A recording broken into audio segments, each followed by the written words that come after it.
Good morning, Roosevelt University. My name is Adnan Bashic, and you're watching Are You Fire TV. We sat down with economics professor Sam Rosenberg, who gave us some insight on the department he works for here at Roosevelt. My name is Sam Rosenberg, and I'm a professor of economics at Roosevelt University. I specialize in labor economics. I teach macroeconomics, labor economics, and contemporary American economic history. I became interested in studying economics when I was an undergraduate a while ago because I found that economics helped me understand problems that I saw in our society. We consider an important focus for our students that they understand economics, but that they also understand that there are disagreements within economics, that they can critically analyze economic texts, critically analyze statements that politicians and others make about the economy, be more sophisticated in reading the financial pages of a newspaper or the general political economy pages of a newspaper or other media outlets, and ultimately be better able to understand the economy, talk about the economy, and be an educated citizen. What distinguishes the Roosevelt economics curriculum is that we provide students with a variety of points of view. We introduce students to a variety of schools of thought in economics so that students understand there is not necessarily only one way to understand the economy. There is not necessarily only one way to study the economy.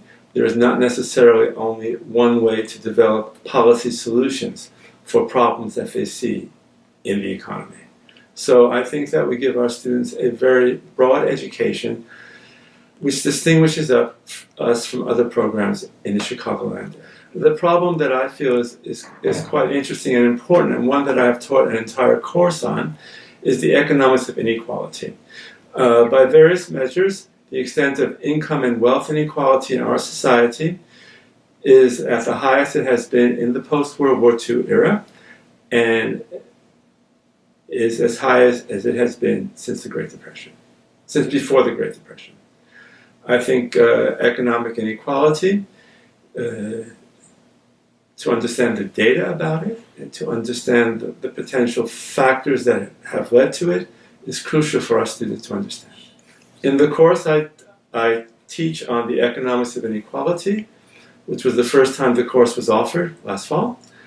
I provided students with a variety of books that had interesting data on economic inequality in the United States and other countries around the world, and also provided students with alternative perspectives for understanding the extent of economic inequality and what, if anything, should be done about it. We also spoke to Hannah Molina, co-president of Roosevelt's Entrepreneurship Club, who was able to explain more about the club and what they do. So the Entrepreneurship Club here at Roosevelt is really meant to inspire and empower students. We believe that great leaders are those who empower others. So we really focus on empowering students to believe in themselves, and we help them connect and network. We help them network, better yet, teach them how to, because clearly it's not really a thing that people have. So we help them with that.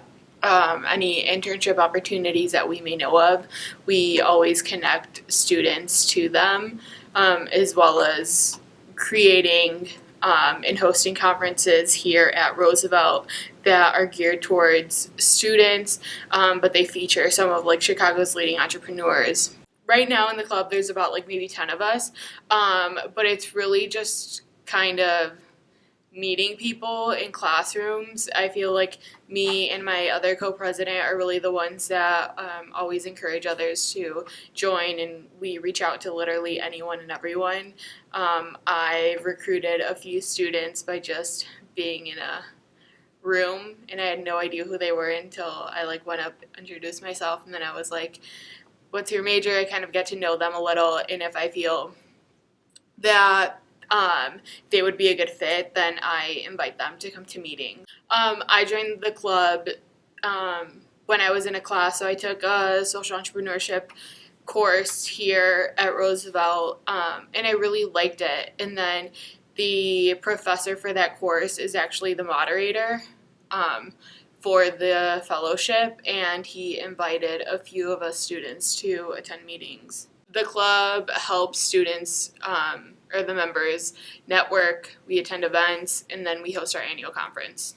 The Clinton Global Initiative University is an initiative that President Clinton's foundation started about 10 years ago. So each year they host in a different university. So the point is to bring in college entrepreneurs and change makers. It's open to students, university students all around the world, but only about 1,000 to 1,200, I believe, are accepted. Once you're accepted, you are invited to attend the conference. Some of us do present our projects, so most of the projects are meant to make a, I guess, global or local impact. Doesn't matter, I guess, how big or how small, as long as you're making an impact and it's something new and it's measurable and you're making a positive change in society. We got the chance to attend a meeting with Level Up Power Up, otherwise known as Roosevelt University's own Geek Club, where students can play games and watch anime after class. My name's Emma. I am a senior in Level Up Power Up. This is a club that meets every Thursday in Wabash 317 generally, but unless there's an event or the room's already occupied, we will tell you guys ahead of time, tell the members ahead of time you're free, change locations. But Level Up Power Up is a formal name, but informal name we call it Geek Club because we're geeks here. We appreciate nerds and geeks. We talk about pop culture items, video games, movies, anything, memes, and anything like just funny, like jokes and stuff. So like one of the things we like to do often is play Smash Brothers a lot with the Nintendo Switch. And one of the things we actually do with Nintendo Switch, with Smash Brothers, is that we have tournaments. We try to host one every year in the spring semester. And we have 3 TVs set up in this room because this room is good with a lot of, we have the projector, the TV on the wall over there, and a floating TV that's usually right here. Okay, so our group meets on Thursdays, 4:30 to 9:30 p.m. or basically until the staff kicks us out. You can come in whenever and leave whenever. This is a de-stressing like club. Come after your classes because most classes are over around this time on Thursdays. And we just do video games, we do card games, board games, sometimes crafts, or sometimes we have food, which is nice. So if you guys want a snack, you can leave and come back. And anyone's welcomed. We would like participation in the group games. But if you want to if you want to do your own thing, that's fine.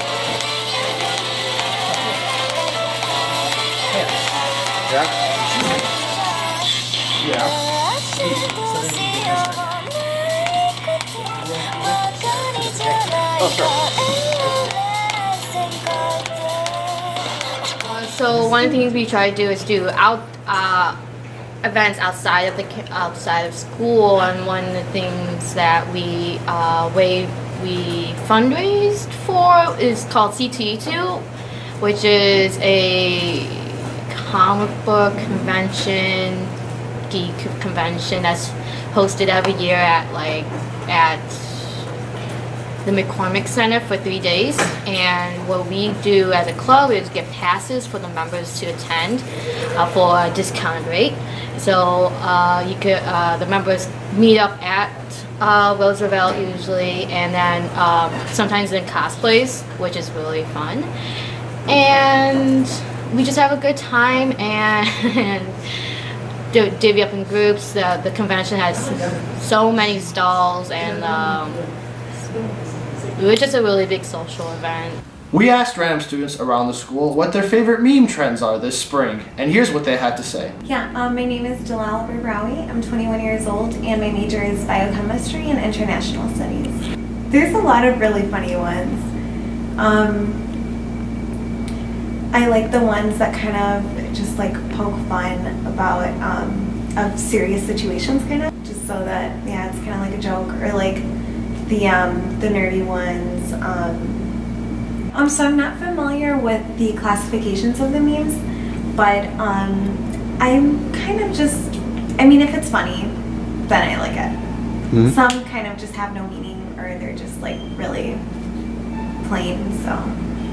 They kind of make me kind of less tense about certain situations, so kind of just like poke fun about serious situations, kind of like help me relax through the day, make me laugh. My name is Charles Boyd. I'm 20 years old. I major in both psychology and journalism. A few meme concepts that I gravitate towards is more comical and more inspirational. I'm a funny guy, so of course I'll gravitate something that makes people laugh. I usually incorporate it later on in my own conversations. The inspirational part, it just helped me with any struggles. I usually see the right memes at the exact right time, so it just helped me stay strong in life and stay positive. I would say that when I'm down or bored, I go to Facebook, Twitter, anything, and that's usually what I look for. I kind of scroll down looking for those exact things, memes, things that'll make me laugh, things that are inspirational, things that uplift me.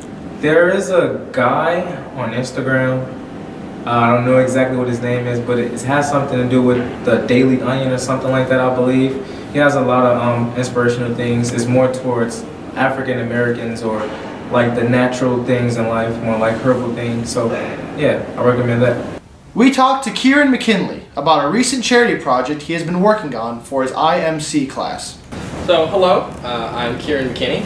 I'm a senior senior IMC major here at Roosevelt University. Plan on graduating this May and have hopefully some big plans after graduation.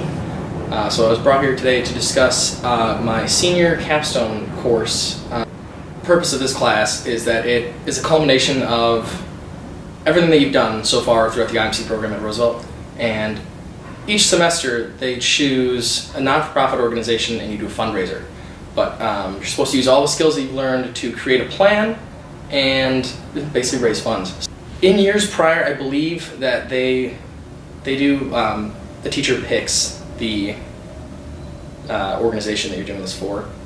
This year we were given a choice. It was between, there was a not-for-profit that was helping build wells and reconstruction in Haiti after they had a hurricane there, and then which one we actually decided to do as a class is the Children's First Fund. So that is a scholarship organization underneath the umbrella of the Chicago Public School System, and what it does is it provides scholarships to students who are undocumented and are not eligible for financial assistance from the U.S. government.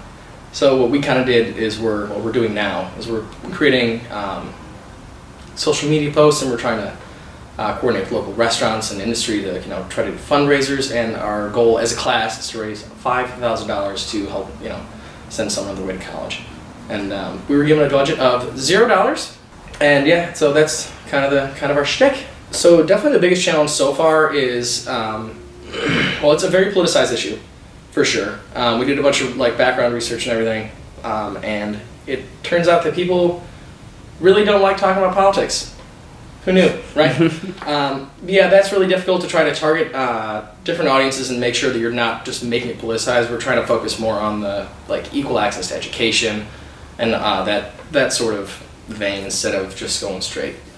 Yeah, just of course go to the Chicago Public Schools. They have a website. Go to the childrensfirstfund.org. And yeah, if you do a little bit of digging, you'll surely find it. And I think Roosevelt is promoting it as well. They're retweeting and reposting all of our stuff. So yeah, donate, and that'd be killer.